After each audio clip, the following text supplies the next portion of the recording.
Assalamualaikum warahmatullahi wabarakatuh. Waalaikumsalam warahmatullahi wabarakatuh. Alhamdulillah. Alhamdulillahi rabbil alamin ilahil ma'bud. Wassalatu wassalamu ala sirri ainil wujud wa asli kulli mawjud. Sayyidina wa habibina wa syafi'ina wa maulana Muhammadinil mahmud wa ala alihi wa sahbihi atata kulli syaki wa mas'ud. Amma ba'du.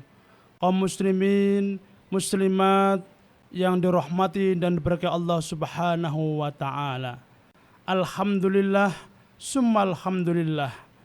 Di hari puasa yang ke-10 ini, kita oleh Allah senantiasa diberikan kesehatan, kekuatan, keikhlasan dalam beribadah, sehingga kita wajib terus bersyukur atasnya dengan mengucapkan alhamdulillahirabbil alamin. Shalawat salam tetap diaturkan ke Nabi Muhammad sallallahu alaihi wasallam dengan ucapan Allahumma sholli ala sayyidina Muhammad. Mudah-mudahan menambah mahabbah kita, cinta kita kepada Nabi dan dzurriyyah Nabi Muhammad sallallahu alaihi wasallam. Kaum muslimin, muslimat rahimakumullah. Dalam edisi kali ini, dalam kesempatan kali ini, kami akan membawakan tema tentang perbaikilah sholatmu, maka Allah akan memperbaiki hidupmu. Allah Subhanahu wa taala berfirman dalam Al-Qur'an ayat surat Al-Baqarah ayat 153 yang bunyinya a'udzubillahi minasyaitonirrajim. Bismillahirrahmanirrahim. Ya ayyuhalladzina amanu ista'inu bis-sabri was-shalah innallaha ma'as sabirin. Yang artinya, wahai orang-orang yang beriman, mintalah pertolongan kepada Allah dengan sabar dan sholat. Sesungguhnya Allah bersama orang-orang yang sabar. Dalam Quran surat Al-Baqarah 153 ini dijelaskan bahwa kita sebagai manusia yang tidak lepas dari berusaha, bertawakal dan berdoa di dunia ini, pasti kita ini memiliki atau mengalami suatu rintangan, ya, kemudian suatu gangguan. Sempat kadang kita ini malas, sempat kadang kita ini nggak mood, nggak semangat. Nah, untuk ngeces istilahnya, ya, kesemangatan kita ini Allah sudah memberikan pelajaran bagi kita agar kita selalu semangat, sumpah kita hilang, kesulitan kita ini dipermudah, hajat kita belum kabul, ini dengan cara pertama sabar, ya. Sabar kemudian sholat. Kenapa harus sabar? Sebab bukannya Allah itu tidak sayang kepada kita, tetapi Allah ini menguji keimanan kita. Maka siapa saja yang diuji, kuncinya harus sabar. Setelah sabar, kita ini juga jangan lupa meminta kepada yang memberi nasib, bukan meminta yang jalannya nasib. Meminta kepada yang merubah nasib, bukan meminta wasilah atau jalan nasib. Dengan cara apa? Dengan cara kita berdoa. Dan berdoa yang paling hebat itu adalah sholat. Sehingga sholat ini adalah menjadi aslul ibadah, pokok dalam segala ibadah. Jika sholatnya baik, maka ibadah yang lain, amal yang lain juga baik. Namun begitu juga jika sholatnya buruk, amal yang lain juga buruk. Artinya kalau sholatnya apik mesti lulus, tapi kalau sholatnya nggak bagus ya nggak lulus. Oleh karena itu surat Al-Baqarah ayat 153 ini mari kita terus, ya, bukan hanya kita pahami yang tersurat tapi tersirat dalamnya tersebut sehingga nanti akan terjawablah bahwa orang-orang yang banyak masalah, orang-orang yang tidak menemukan solusi dalam permasalahannya akan terjawab semua dengan sholat. Bahkan sholat itu tidak hanya menyelesaikan masalah saja, tetapi juga sholat itu akan memberikan kenikmatan rezeki, kenikmatan ketenangan, dan kesuksesan bukan hanya di dunia dan di akhirat. Saya contohkan begini, sholat itu kalau di kehidupan dunia ini seperti makan nasi. Orang makan roti, makan jajan-jajan semua, ini nggak akan pernah kenyang. Karena roti sama jajan itu bukan makan pokok. Nah, tapi bisa kenyang dengan makan nasi. Karena makan pokoknya orang Indonesia adalah nasi. Nah, nasi. Seperti hanya sama nanti di akhirat. Kalau kita ini sedekah, baik sama orang, kemudian suka memberi, suka menolong, tapi nggak sholat, sama saja kita makan jajan-jajan roti tok, tapi nggak makan nasi, nggak kenyang. Gitu, makanya sholat itu adalah asul ibadah, pokoknya ibadah. Nah, gitu. Kemudian di akhirat nanti ada ilustrasi dari malaikat. Malaikat memanggil kepada kita, orang-orang yang nanti kelak akan dihisab, ditanya, wahai fulan, ya malaikat, gimana sholatmu? Mohon maaf malaikat, aku juga nggak bisa sholat, aku juga belum bisa ngasih orang. Malaikat mengatakan neraka. Kemudian kamu, wahai fulanah, ya malaikat, gimana sholatmu? Saya sholatnya kadang-kadang malaikat kober, kalau sempat. Tapi saya sudah baik sama orang, senang sedekah, neraka. Kemudian fulan yang ketiga, wahai fulan, gimana sholatmu? Alhamdulillah malaikat, sholat saya bagus, tidak pernah bolong. Tapi mohon maaf saya masih belum bisa sedekah. Saya masih belum bisa baik sama orang. Surga kamu. Yang keempat, ya fulana, wahai ibu, silakan, siap malaikat. Oke malaikat, gimana sholatmu? Sholat saya bagus, saya tambahi sholat sunnah bukan hanya wajib saja. Kemudian saya sedekah, baik sama orang, suka menolong, surga yang paling tinggi. Alhamdulillah. Intinya apa? Intinya yang namanya hidup ini adalah paling pokok sholat. Amal-amal yang lain itu dilaksanakan setelah kita memperbaiki sholat dulu. Nah, kemudian ada orang bertanya begini, Ustadz,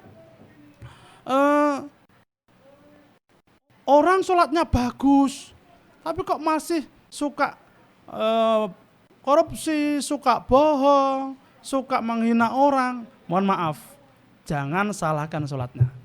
Kalau sholat itu bagus, bermanfaat, menjadi luar biasa. Jika orangnya masih seperti itu, jangan salahkan sholatnya, tapi memang salah orangnya. Berarti sholatnya masih belum seperti yang diajarkan Rasul, yaitu sembahlah Tuhanmu seakan kamu melihatmu. Jika kamu enggak melihatmu, maka Tuhanmu akan melihat kamu. Nah, jadi orang sholat ini kan beraudiensi, ngobrol, dialog sama Allah. Jadi kalau kita sholat ini, kita harus menganggap bahwa kita ini dilihat Allah. Di depan kita ini Allah. Makanya enggak oleh guyon, enggak oleh senyum-senyum, enggak oleh main, harus fokus. Nah. Dan jika kita ini enggak melihat Allah, karena tingkatan kita ini masih biasa, maka kita akan pasti dilihat Allah Subhanahu wa Ta'ala. Sehingga akan terus berbaik. Nah, sampai Allah berfirman, innas sholata tanha anil fahsya'i wal munkar. Nanti akan tiba saatnya jika sholatmu itu sudah betul-betul bagus, nanti kamu akan sedikit demi sedikit mengurangi perbuatan buruk, perbuatan keji, dan lama-lama akan hilang, akan berhenti melakukan perbuatan itu. Karena apa? Manfaat sholat. Kaum muslimin, muslimat rahimakumullah. Rasulullah SAW menyampaikan di dalam hadisnya, inna awwala ma yuhasabu bil abdu yaumal qiyamah min amali as-sholat. Fa in saluhat faqad aflaha wa anjaha wa in fasadat faqad khaba wa khasira. Wa in taqasa min faridihi qala ar-rabbu ungduru hal li abdi min tatawwu'in fayakammala biha man taqasa minal faridah thumma yakunu sa'iru amalihi ala dhalik. Intinya di dalam hadis ini bahwa kelak ya, amal yang dihisab Allah pertama kali di hari kiamat ya, jadi nanti ada hitungan amal di akhirat karena kehidupan ini enggak di dunia tok, tapi dunia menuju akhirat. Maka harus banyak-banyak kita menanam di dunia biar nanti panennya banyak. Nah, di antara yang paling dihisab pertama kali, yang ditanyain pertama kali adalah sholat. Jika sholatnya baik, maka amal yang lain juga akan baik. Oleh karena itu, mari kita bangun sholat kita agar sholat kita ini semakin hari tambah semakin baik. Ingat, sholat tidak membuat masalah, tapi menyelesaikan masalah. Sholat tidak merepotkan, tetapi sholat adalah menghilangkan semua korbakan. Sholat tidak menyusahkan, tapi sholat akan menghilangkan kesusahan. Oleh karena itu, kaum muslimin muslimat rahimakumullah, jikalau ya kamu ini sedih, susah, tidak enak, maka langsung ambil wudhu sholat. Fafiru ilallah, ya. Larilah kepada Allah, jangan kelari yang lain Allah. Kenapa? Tambah sumpek. Jadi kita mau cerita, kita mau tadarruk, kita mau apa sama Allah, lewatnya mediasi dengan sholat. Kenapa? Karena sholat ini adalah mediasi yang luar biasa. Karena di dalamnya selain ada kekhusyuan, juga ada doa, juga ada gerakan, semuanya ada. Sehingga sholat ini tidak hanya cukup dengan ucapan saja atau pemikiran saja, namun sholat itu adalah aqwalun wa af'alun muftatahatun bitakbir wa muhtatamatun bitaslim. Yaitu sholat itu adalah ucapan, perbuatan yang diawali dengan takbir dan diakhiri dengan salam. Yang terakhir, kaum muslimin muslimat rahimakumullah, pentingnya sholat ya, ini jangan sampai ditinggalkan oleh anak-anak cucu kita, utamanya ya istri atau suami kita. Saling mengingatkan, Bu sudah sholat, Mas sudah sholat belum, Nak sudah sholat belum ya. Ini sebagaimana Quran dijelaskan, wa'mur ahlaka bis sholati wastabir 'alaiha la nas'aluka rizqa nahnu narzuquk wal 'aqibatu littaqwa. Yang artinya, dan perintahkanlah keluargamu mendirikan sholat dan bersabarlah kamu dalam mengerjakannya. Kami tidak meminta rezeki kepadamu, kamilah yang memberi rezeki kepadamu, dan akibat yang baik itu adalah bagi orang yang bertakwa. Artinya apa? Artinya kalau orang ini sudah sholat kudu fokus. Gak ada urusan duniawi apapun, sudah dihilangkan perlahan-lahan. Ya. Kenapa? Karena Allah akan mencukupinya, Allah akan memberikannya, dan Allah akan mengabulkannya. Ya. Mudah-mudahan sedikit ini ya, bisa menggugah kita, membangunkan kesemangatan kita, utamanya bulan Ramadan ini dan seterusnya, agar sholat kita, utamanya sholat wajib ini, betul-betul kita jalankan dengan lengkap, dengan sempurna. Lah wong Gusti Allah aja mengasih nikmat kita ini lengkap, sempurna, ya. Kok kenapa kita nggak mau bersyukur? Pertanyaannya, apakah Allah butuh sholat kita? Tidak. Kita yang butuh Allah.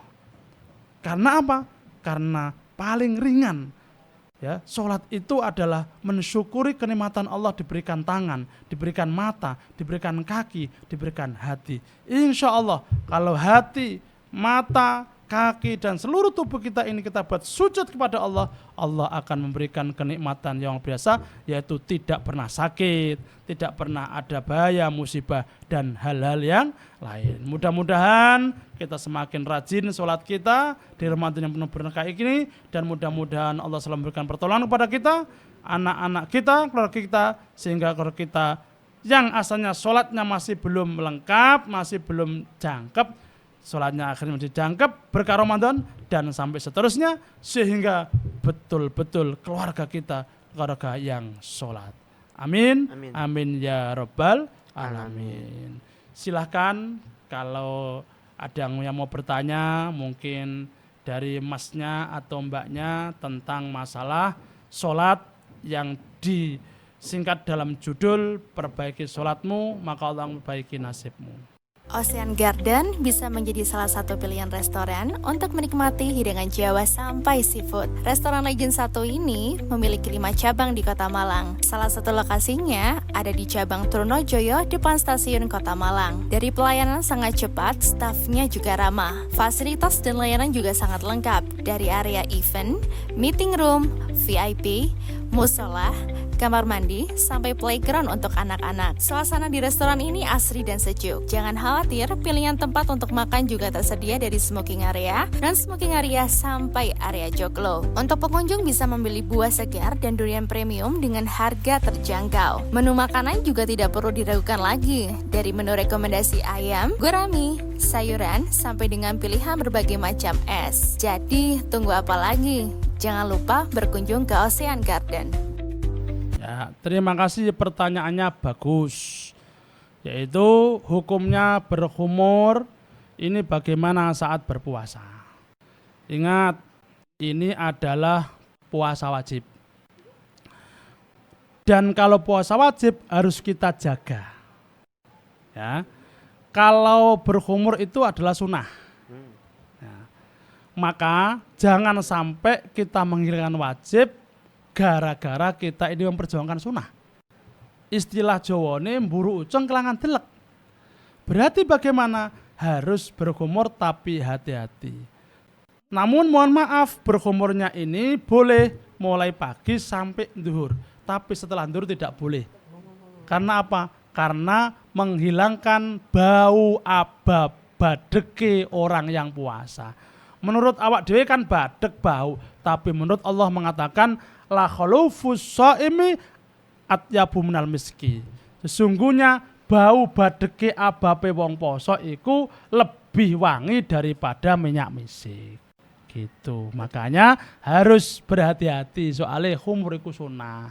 Jangan sampai puasa kita ini batal karena khumur. Jadi sama kayak sikat gigi itu ya? Iya sama. Sama ya? Iya. Kan podo kocok kalau sama nggak pakai gigi, kalau khumur kan langsung sama. Siwakan juga, sikat gigi juga, pakai apa wae. Gitu. Baru tahu. Iya, aku tuh hati-hati. Iya. Nah, silakan. Ya, terima kasih. Nah, pertanyaannya apakah batal saat saya bertidur pulas ketika berpuasa? Tidak batal. Soalnya nggak disengaja. kalau sengaja batal. Nah, jadi kalau nggak sengaja nggak ada hukumnya. Nanti sengaja batal. Contoh mohon maaf. Ya. Ndelok film begituan. Itu Lah iku kemudian keluar batal. Iku jenenge sengaja. Atau sampean ngelamun bayangno itu juga sengaja batal. Kalau orang tidur nggak ada hukumnya. kalau cuma lihat aja itu gak batal. Kalau cuma lihat. Dosa tapi. Iya, dosa Iya. ya. Tapi terusnya selesai apa iku keluar ya batal. Oh, Ya, jadi kalau tidur nggak ada hukumnya. nggak ada hukum. Gitu, Mbak.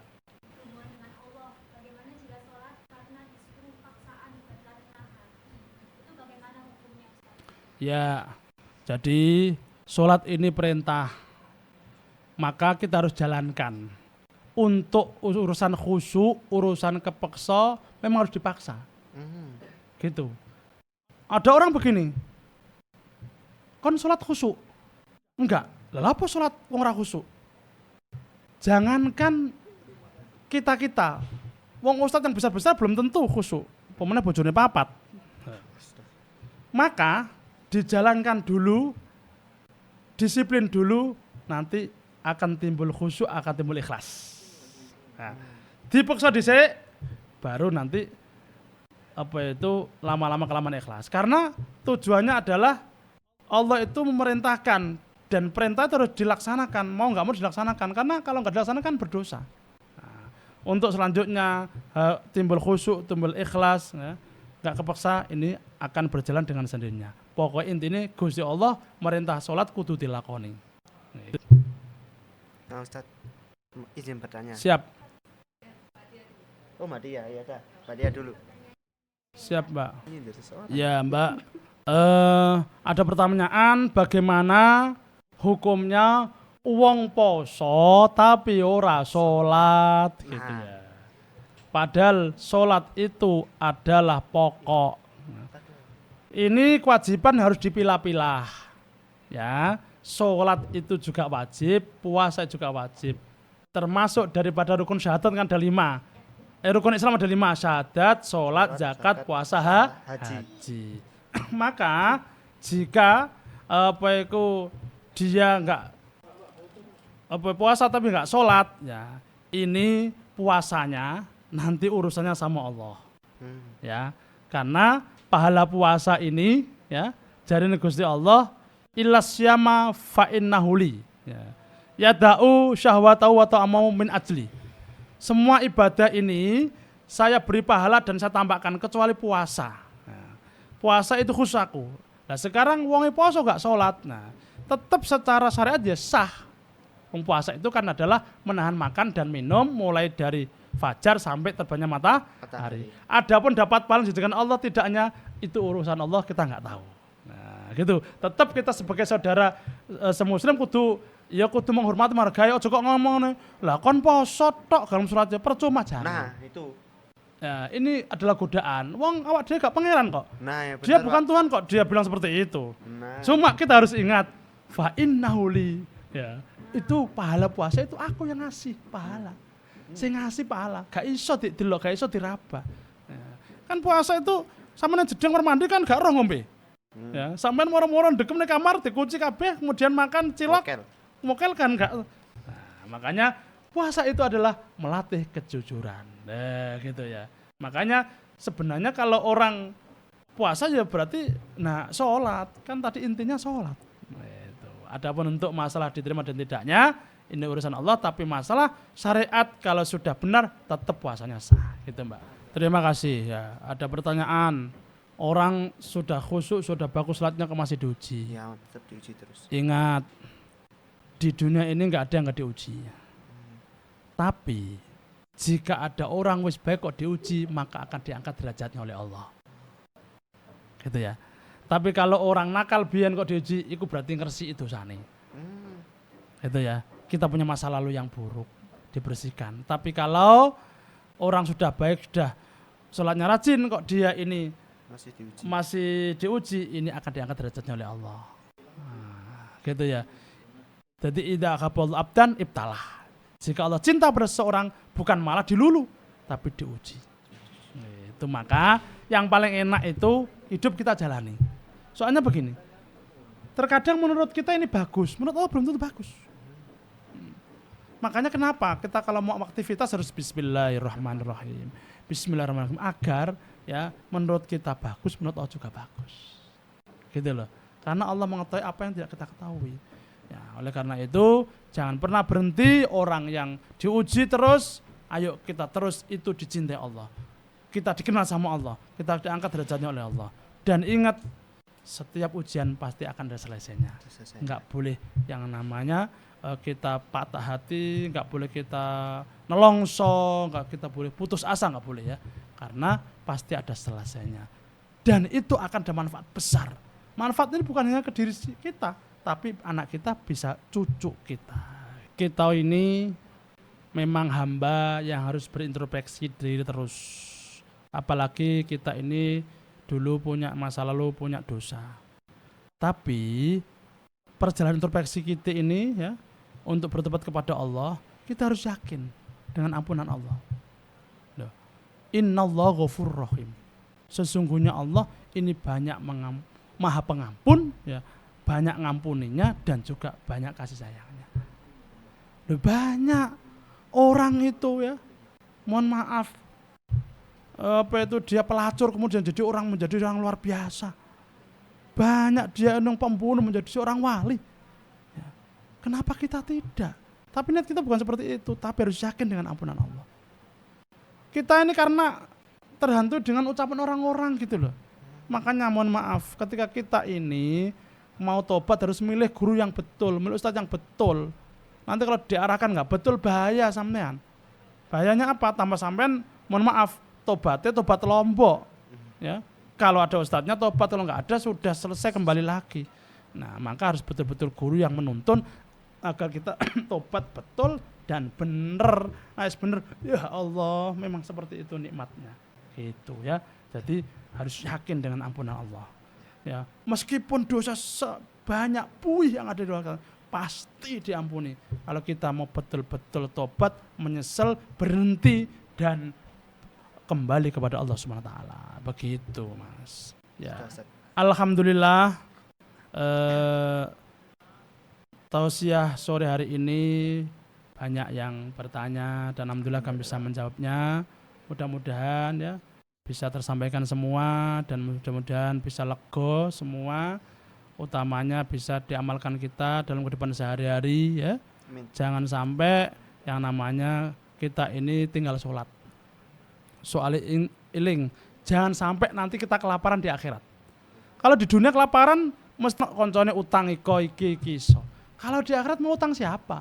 Nafsi di akhirat itu sendiri-sendiri.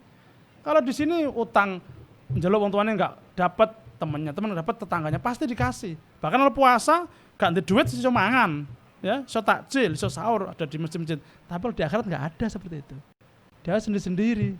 Lah, makanan pokok di akhirat itu adalah sholat. Seperti hanya makanan pokok di dunia adalah nasi. Nasi pokok di dunia, sholat pokok di akhirat. Insya Allah kita di dunia juga nggak kelaparan, di akhirat juga nggak kelaparan. Karena apa? Kita perbaiki sholat kita, maka Allah akan merubah nasib kita. Dan nasib kita bukan hanya mengantarkan di dunia tok, sampai di akhirat menjadi orang yang beruntung dunia akhirat. Rabbana atina fid dunya hasanah wa fil akhirati hasanah wa qina adzabannar. Terima kasih. Mohon maaf atas segala kekurangannya. Terima kasih atas segala perhatiannya. Ihdinas siratal mustaqim wal afu minkum. Wassalamualaikum warahmatullahi wabarakatuh.